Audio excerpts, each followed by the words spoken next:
اعوذ باللہ من الشیطان الرجیم بسم اللہ الرحمن الرحیم السلام علیکم ورحمۃ اللہ وبرکاتہ۔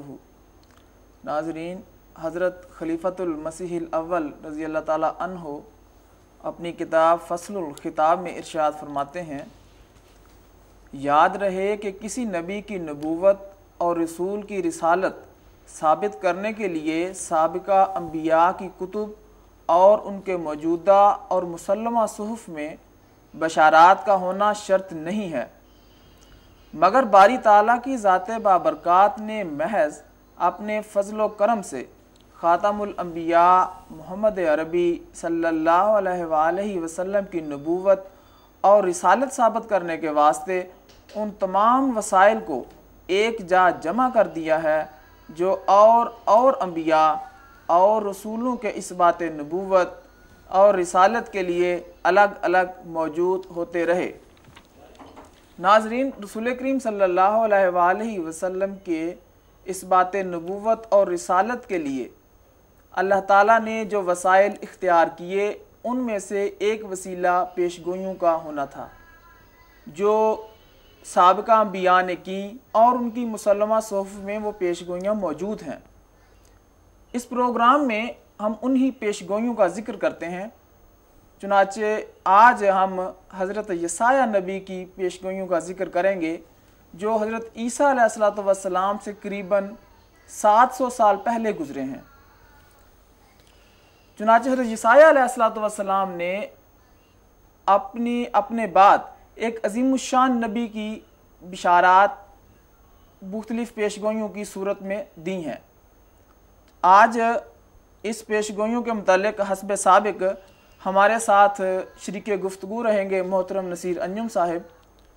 چنانچہ سب سے پہلے ہم باب 42 کی ان آیات کا ذکر کریں گے جن میں ایک عظیم الشان نبی کے ظہور کے متعلق حضرت یسایہ نبی نے خبر دی۔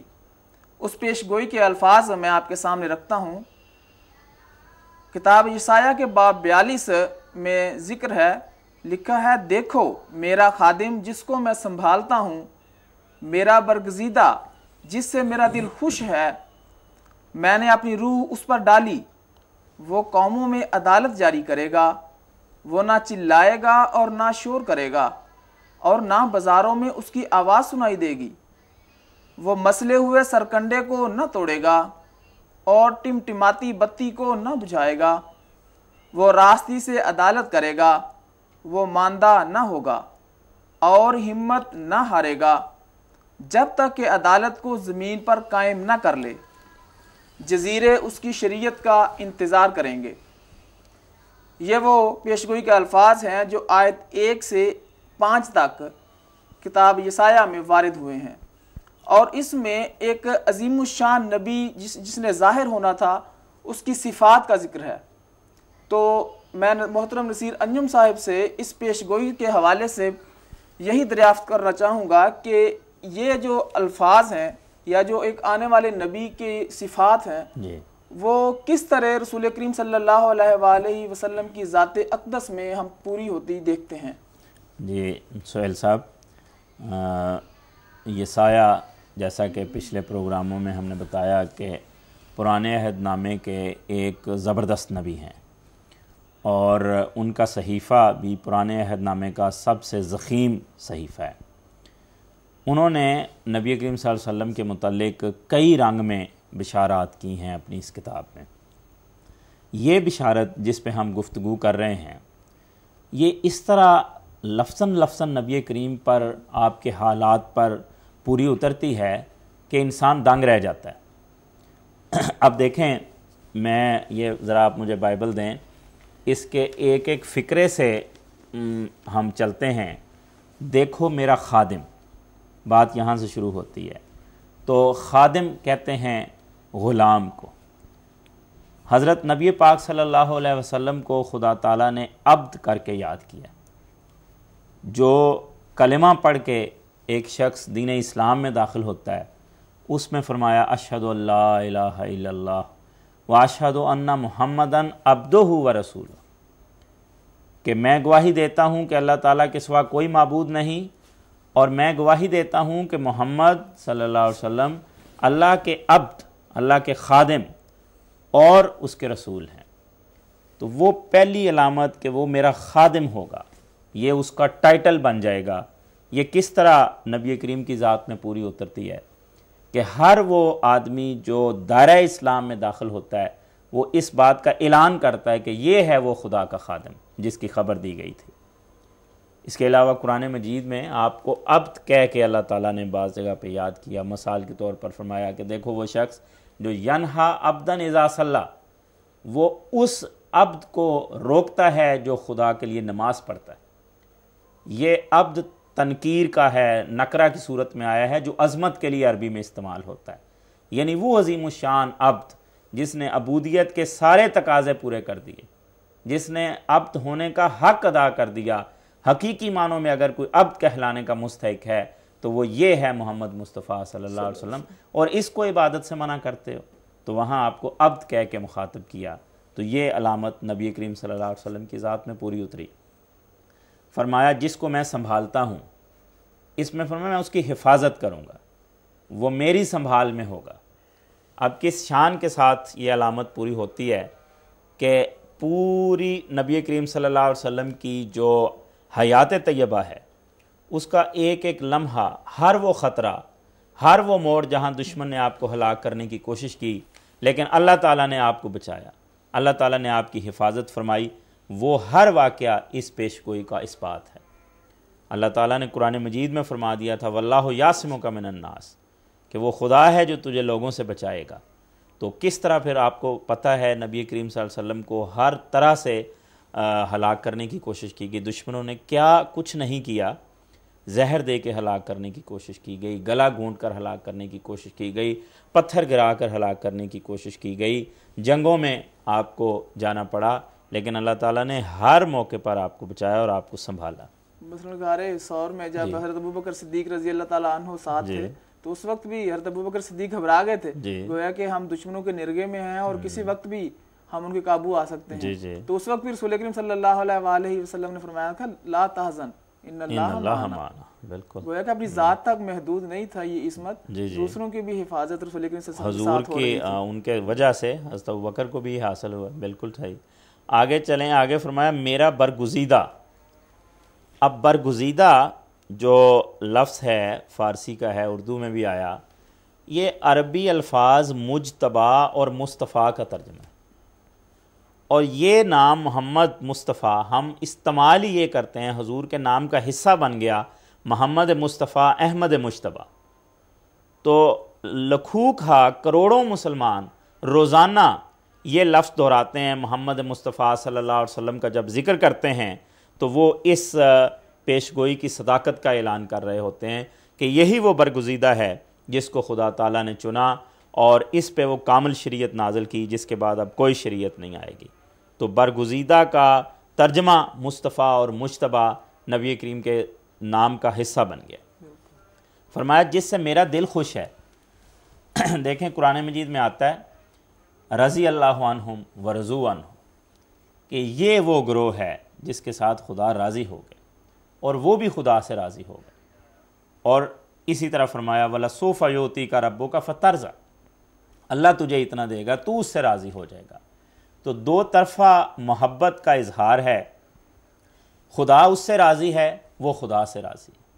تو یہ آپ کے قرب کا جو مقام ہے اس کو واضح کیا گیا ہے کہ وہ میرا پسندیدہ ہوگا، اس کے کاموں سے میرا دل خوش ہوگا اور میں اس سے راضی ہوں گا۔ اور یہ ایک انتہائی مقام ہوتا ہے، انتہائی محبت کی علامت، محبت ایک انتہائی مقام ہے ایک بندے کے لیے۔ بالکل۔ آگے فرمایا میں نے اپنی روح اس پر ڈالی۔ اب دیکھیں کہ وہ میری روح اس پہ میں ڈالوں گا، اپنا کلام اس پہ نازل کروں گا، وہ میرا کلام لوگوں کو سنائے گا۔ قرآن مجید میں فرمایا نازل بہ الروح الامین علی قلبک، کہ یہ کلام مبارک تیرے دل پر روح الامین لے کے نازل ہوگا۔ تو خدا تعالیٰ کا کلام تیرے دل پہ ڈالا گیا ہے، تو خدا کی روح تیرے دل پہ ڈالی گئی ہے، روح بمعنی کلام قرآن مجید میں وارد ہوا ہے۔ تو یہ جو علامت یہ تھی کہ خدا تعالیٰ کی روح یعنی خدا تعالیٰ کا عظیم الشان کلام آپ کے دل پہ جاری ہوگا، آپ کے لبوں سے جاری ہوگا، وہ علامت پوری ہوئی۔ قرآن مجید شروع سے آخر تک کلام الہی ہے، کوئی کسی ایک لفظ کی بھی ملونی نہیں ہے اس میں، اور دنیا کی کوئی اور کتاب نہیں ہے جو یہ درجہ رکھتی ہو کہ صرف اور صرف کلام الہی پہ مشتمل ہو۔ یہ بائبل پہ ہم گفتگو کر رہے ہیں، پیش گوئیوں کو گفتگو کر رہے ہیں، لیکن اس میں بہت سا حصہ ہے جو انسانوں کا ہے، اور اسی طرح یہی حال دوسری کتابوں کا ہے، لیکن قرآن مجید وہ واحد کلام ہے جو روح اللہ ہے، جو کلام اللہ ہے۔ اچھا آگے چلیں، آگے فرمایا وہ قوموں میں عدالت جاری کرے گا۔ اس میں دونوں باتیں ہیں جو نبی کریم کی ذات پہ پوری ہوتی ہیں۔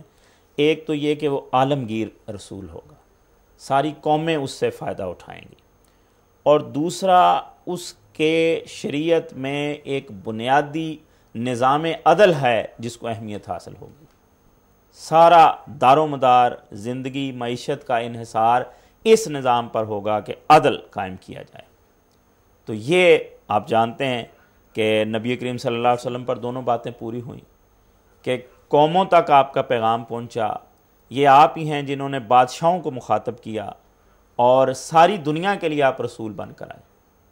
قرآن مجید کہتا ہے کہ کافۃ للناس بشیرا و نذیرا، تمام بنی نوع انسان کے لیے آپ بشیر و نذیر ہو کر آئیں، اور جیسا عدل کا نظام آپ نے جاری کیا اس کی تو مثال ہی کوئی نہیں ہے۔ ان عربوں میں جو اس چیز سے ناآشنا تھے، آپ ہیں جنہوں نے یہ نظام جاری کیا۔ ایک مختصر سا واقعہ، بنو مخزوم قبیلہ کی ایک عورت گرفتار ہوتی ہے، چوری اس نے کی تھی، حضور نے فرمایا اس پہ حد لگے گی، اس کا ہاتھ کاٹا جائے۔ بعض لوگوں نے حضرت اسامہ کو تیار کیا، حضور کے بڑے چہیتے تھے، تو فرمایا کہ ان کو بھیجتے ہیں تو حضور سے یہ کہا جائے کہ یہ معزز قبیلے کی عورت ہے، اگر اس کو سزا ہوئی تو یہ اچھا نہیں ہے، تو اس کو معاف کر دیا جائے۔ حضرت اسامہ چلے گئے، لیکن نبی کریم صلی اللہ علیہ وسلم نے جب ان کی بات سنی تو آپ نے سخت ناراضگی کا اظہار فرمایا، اور فرمایا کہ دیکھو تم سے پہلے قومیں اس لیے تباہ ہوئی ہیں کہ جب کوئی غریب جرم کرتا تھا تو اس کو سزا دیتے تھے، اور جب امیر جرم کرتا تھا تو معاف کر دیتے تھے۔ اور فرمایا خدا کی قسم اگر فاطمہ بنت محمد بھی چوری کرتی تو میں اس کے بھی ہاتھ کاٹنے کی سزا دیتا۔ یہ ہے عدل جو نبی کریم صلی اللہ علیہ وسلم نے کیا، آپ کے بعد آپ کے خلفاء نے اس پہ عمل کیا۔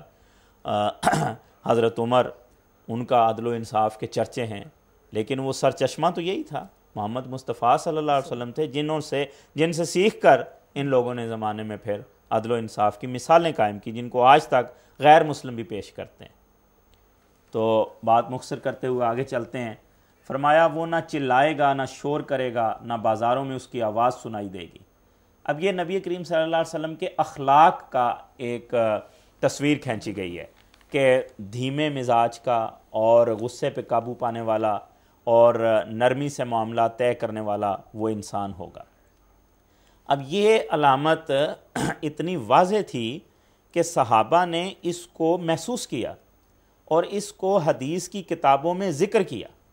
چنانچہ بخاری کتاب الادب اور کتاب البیوع، دو جگہ بخاری میں یہی الفاظ ہیں تقریباً کہ نبی کریم صلی اللہ علیہ وسلم کے متعلق آتا ہے ما کان فاحشا ولا متفحشا ولا سخابا فی الاسواق، کہ آپ بدگوئی کرنے والے اور بد لحاظ نہیں تھے، اور نہ بازاروں میں آپ کی آوازیں سنائی دیتی تھیں، آپ چیخ و پکار کرنے والے ایسے انسان نہیں تھے، بلکہ دھیمے مزاج کے، وقار اور متانت سے زندگی گزارنے والے انسان تھے۔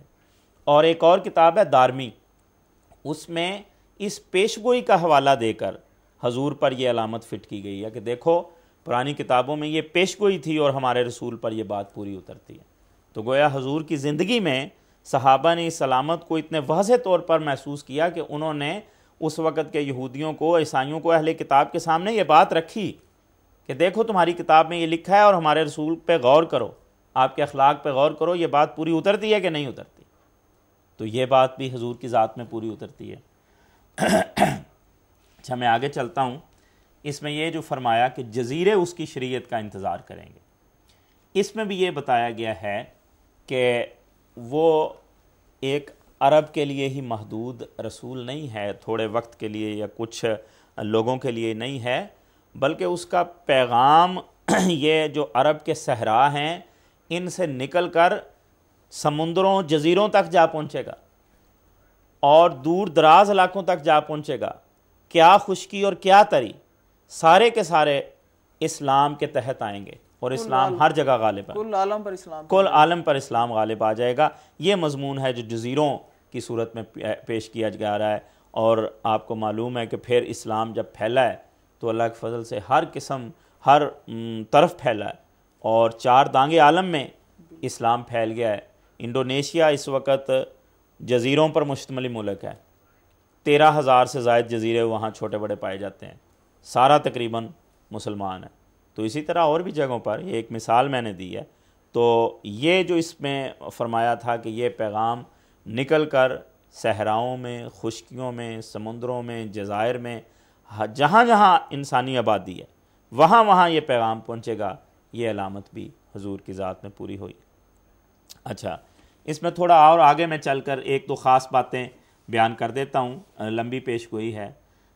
اس میں فرمایا، اے سمندر پر گزرنے والو، 10 آیت میں، اور اس میں بسنے والو، اے جزیروں اور اس کے باشندوں، خداوند کے لیے نیا گیت گاؤ، زمین پر سر تر سر اسی کی ستائش کرو۔ ابھی دیکھیں، سمندر اور جزیروں کو مخاطب کر کے خداوند کے لیے نیا گیت گاؤ۔ اب نیا گیت کیا ہے؟ نئی شریعت لے کر آئے گا، پرانے گیت ختم ہو جائیں گے، ان کو اب نہیں گایا جائے گا۔ اب جو زبور گائی جائے گی وہ قرآن کی تعلیم ہے، وہ جگہ لے لے گی زبور کی اور تورات کی، اور وہ شریعت ہے جو اب اس کے بعد لبوں سے جاری ہوگی اور لوگ اس کو پڑھا کریں گے۔ اور فرمایا، زمین پر سر تسر اسی کی ستائش کرو۔ تو نبی کریم صلی اللہ علیہ وسلم کا تو نام ہی محمد ہے، جس کی ستائش کی گئی، اور دوسرا نام آپ کا احمد ہے، جو خدا کی سب سے بڑھ کر تعریف کرنے والا ہے۔ تو دونوں لحاظ سے یہ علامت بھی آپ کی ذات پہ پوری اتری۔ فرمایا، بیابان اور اس کی بستیاں، کیدار کے آباد گاؤں اپنی آواز بلند کریں، صلہ کے بسنے والے گیت گائیں، پہاڑوں کی چوٹیوں پر سے للکاریں، وہ خداوند کا جلال ظاہر کریں۔ یہ اتنی واضح طور پر اشارہ ہے کہ یہ عرب میں ایک رسول آئے گا، حتیٰ کہ مدینے تک۔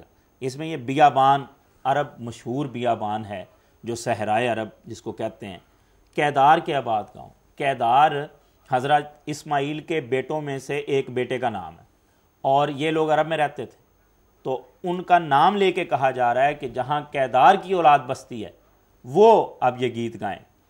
اور صلہ کے بسنے والے، صلہ مدینے کی ایک پہاڑی کا نام۔ اب سہیل صاحب اس سے بڑھ کر اور وضاحت کیا ہو سکتی ہے کہ فرمایا کہ وہاں مدینہ المنورہ سے وہ آواز بلند ہوگی، وہ گیت بلند ہوگا۔ تو کس شان کے ساتھ یہ بات پوری ہوئی کہ بیابان بھی، کیدار کے بسنے والے بھی، اور صلہ کے رہنے والے، سب نے بآواز بلند اس رسول کو قبول کیا، اور وہ پیغام جو لایا اس کو ان گیتوں کو گایا۔ آگے فرمایا، خداوند بہادر کی مانند نکلے گا۔ اب اس میں اس آنے والے کو خداوند کہا گیا ہے۔ یہ وہ عظیم الشان مقام ہے کہ وہ مظہر اتم الوہیت بن کر آئے گا۔ پہلے نبیوں کو اس طرح نہیں مخاطب کیا گیا۔ حضرت عیسیٰ علیہ السلام کی ایک مشہور تمثیل ہے جس کو پاکستان کی تمثیل کہا جاتا ہے۔ اس میں انہوں نے فرمایا ہے کہ پہلے خدا کے انبیاء آئے، ان کو ریجیکٹ کیا گیا، پھر اور نبی آئے، پھر خدا تعالیٰ کا بیٹا آیا، اس سے مراد حضرت مسیح ہیں جو ابن اللہ کہلاتے ہیں۔ اس کے بعد جو آئے گا وہ خود مالک ہوگا۔ تو وہ یہاں بھی یہ ذکر کیا جا رہا ہے کہ خداوند بہادر کی مانند نکلے گا۔ تو یہاں نبی کریم صلی اللہ علیہ وسلم کے اس عظیم الشان مقام کا ذکر کیا گیا ہے کہ وہ مظہر خدا بن کر ظاہر ہوں گے۔ ایسے معجزات ان سے صادر ہوں گے جن میں خدائی شان جھلکے گی۔ تو یہ مختصر طور پر میں نے عرض کیا ہے، بڑی ہی شاندار پیش گوئی ہے جس کا لفظ لفظ پڑھ کر حضرت محمد مصطفیٰ صلی اللہ علیہ وسلم پر دل کی گہرائیوں سے درود نکلتا ہے۔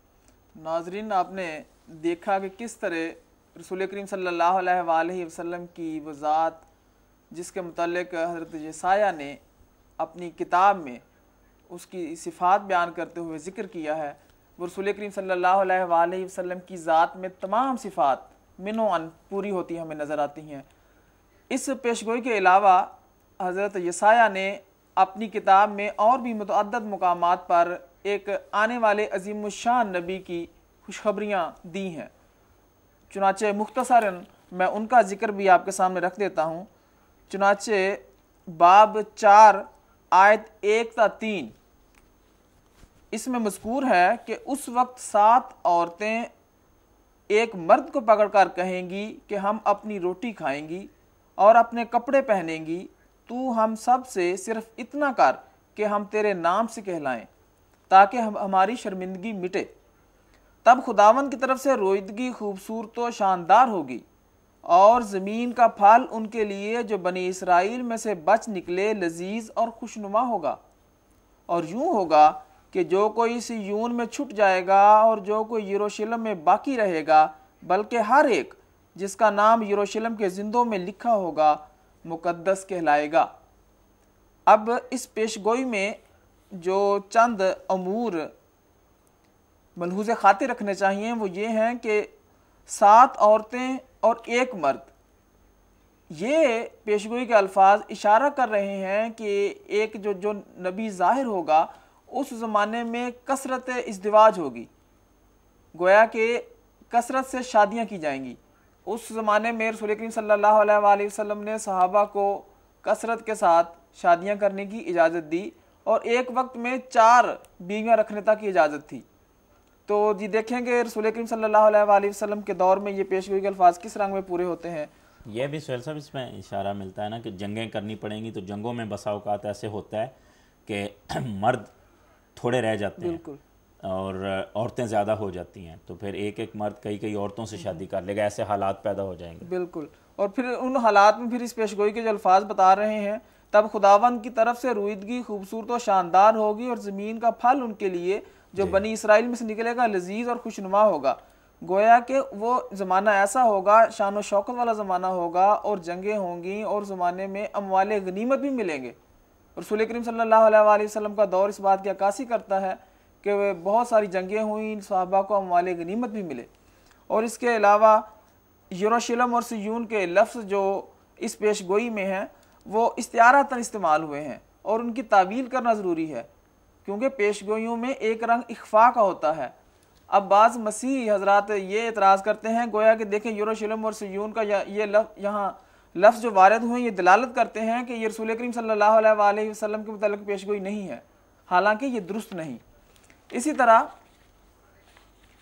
یہ سایہ کتاب ہی اس میں سہیل صاحب ان الفاظ سے دراصل بتانا یہ مقصود ہے کہ جس طرح یہ خدا کے مقدس شہر تھے، یہاں خدا تعالیٰ کے نشانات ظاہر ہوتے رہے، تو اور جگہوں پر بھی خدا کے نشان ظاہر ہوں گے، خدا کا نبی آئے گا، تو استعارتاً شہروں کے نام وہ رکھ کے یہ سمجھایا گیا ہے کہ وہ اصل تقدیس شرط ہے، تقدیس کی طرف یروشلم کی تقدیس ہے، اسی طرح مکہ اور معظمہ کی طرف، مکہ اور مدینہ منورہ کی طرف اشارہ کیا گیا ہے۔